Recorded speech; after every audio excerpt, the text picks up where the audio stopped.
ভূমিহীন মুক্তিযোদ্ধাদের ফ্ল্যাট দখল, মন্ত্রী নেতাদের কবলে 870 ইউনিট, ভুয়া পরিচয়ে এক ব্যক্তির 56টি।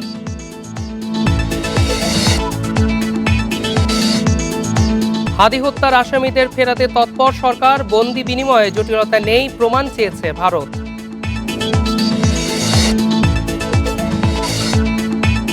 কুমিল্লার বুড়িচংয়ে প্রাইভেট কারে বাসের ধাক্কা, একই পরিবারের 4 জন সহ নিহত 5, আহত 1।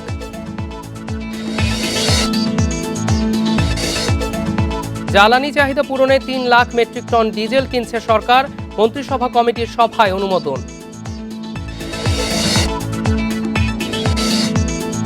খাগড়াছড়ির দিঘি নালায় আগুনে পুড়েছে 35 দোকান, বৈদ্যুতিক শর্ট সার্কিট থেকে সূত্রপাতের ধারণা।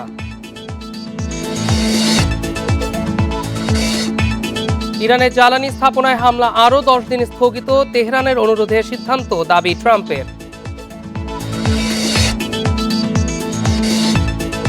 ফিফা প্রীতি ম্যাচে ফ্রান্সের কাছে 2-1 গোলে হার, 15 বছর পর ব্রাজিলের বিপক্ষে ফরাসিদের প্রথম জয়।